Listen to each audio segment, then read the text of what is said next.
What if I told you that two people born the same year who paid into Social Security for 40 years on nearly identical paychecks can end up with checks that differ by more than $1,400 a month, and the one getting less almost never finds out why? Same career, same contributions, one decision between them. But that $1,400 gap isn't even the number I want you to remember today. There's a different one, near the end of this, that surprises almost everyone I explain it to. It has nothing to do with the size of your own check. It has to do with who's still standing when you're gone. Hold on to that, because the year you were born quietly set a chain of figures in motion, and most people never look at a single one of them on purpose. So let me show you what they are, because once you see how this works, you can't unsee it. Start with the foundation, your full retirement age. If you were born in 1960 or later, it's now 67 as of 2026. Born between 1955 and 1959, you're on a sliding scale between 66 and 67. Write down the one that's yours. And here's what most people get wrong about that date. They treat it as the age they're supposed to file. It isn't. It's simply the age you receive 100% of your primary insurance amount, the baseline your earnings record entitles you to. File before it, you get less, permanently. File after, you get more, permanently. The date isn't an instruction. It's a reference point. Here's where the math changes. If your full retirement age is 67 and you claim at 62, the earliest allowed, your benefit is permanently cut by 30%. A check that would have been $4,000 drops to about $2,800. That cut never recovers. Now picture yourself. You're 61. The benefit statement is on the kitchen table, and you've just heard your company is restructuring. That number looks like a lifeline, and 62 is months away. I want to be clear, because a lot of people watching have already made exactly this choice. There is no shame in it. Claiming early is sometimes the right call. If you need the income, if your health is uncertain, if the alternative is draining savings you can't rebuild. This isn't a lecture about a wrong answer. It's about making sure the decision was yours, made with the full picture, not made for you by a number you didn't fully understand. Because here's the part most people miss. That early reduction isn't a flat penalty.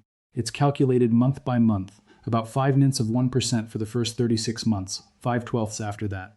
In plain terms, even waiting one extra year, claiming at 63 instead of 62, meaningfully changes your lifetime number. You don't have to hold out all the way to 67 to come out ahead. This is a dial, not a switch. Now here's where it gets interesting, because the same logic runs the other way, and almost nobody fully uses it. Wait past your full retirement age and Social Security adds delayed retirement credits. From the current figures, roughly 8% a year every year, up to 70. Someone who waits from 67 to 70 ends up with a check 24% larger. And that increase is baked into every payment for the rest of their life, growing further because the cost of living adjustment compounds on the bigger number. Speaking of which, the 2026 COLA came in at 2.8%, about $56 more a month for the average recipient. But here's what's left out. Medicare Part B premiums also rose in 2026, from $185 to about $202, pulled straight out of most checks before you ever see them. So the real net raise for many people is closer to $38, not $56. Still real. But it tells you something. Do not build your retirement around the COLA. It helps. It does not keep pace with healthcare costs. Let me make this human. Two people, I'll call them Ray and Sandra. The same town, both born in 1962, both with a full benefit around $2,500 at 67. Ray filed the month he turned 62, tired, ready, anxious the program might change. His check came in near $1,750 after the 30% cut. Sandra kept working part-time and waited to 70. Hers landed past $3,100. More than $1,400 a month between them, the gap I mentioned at the start. Over a 25-year retirement, that runs into the hundreds of thousands. But here's where I have to pull us sideways, because the obvious conclusion is incomplete. That does not make Sandra right and Ray wrong. Ray collected 8 years of checks Sandra never saw. If Ray lives an average lifespan, he may come out even or ahead. The break-even point, where Sandra's larger checks finally overtake Ray's head start, usually lands in the late 70s to early 80s. So the real question was never, what's the biggest check? It's, how long do you expect to need this income, and what do your health and your family history tell you about that? Your life is bigger than a formula. The math gives you the options. It doesn't make the choice. And now, the number I promised you at the start, the one that isn't about your check at all. When one spouse dies, the survivor does not keep both Social Security checks. They keep the larger of the two. Let that sink in. So if you're the higher earner and you delay to 70, you aren't just raising your own benefit. You're setting the floor for whatever your spouse lives on after you're gone, possibly for decades. Run Ray and Sandra forward. If Ray, with his reduced $1,750, passes first, his widow is left living on $1,750 for the rest of her life. Had he understood that one rule, the delay was never really about him. It was the last paycheck he'd ever leave to the person he loved most. That's the number. Not $1,400 a month. A decision that outlives you. So here's what to do right now while this is in front of you. Open your My Social Security account at ssa.gov, and if you don't have one, create it today. It takes minutes. Look at your estimated benefit at 62, at your full retirement age, and at 70, side by side. Most people have never seen all three on one screen. That gap you're staring at is the real stakes, in your own dollars.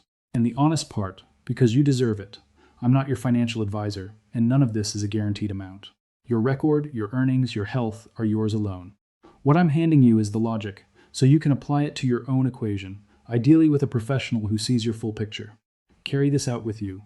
The number on your statement was never a verdict. It was one option among several, and the year you were born only set the terms of the choice. It never made the choice for you. The cruel part of this system isn't that the rules are unfair, it's that they're quiet.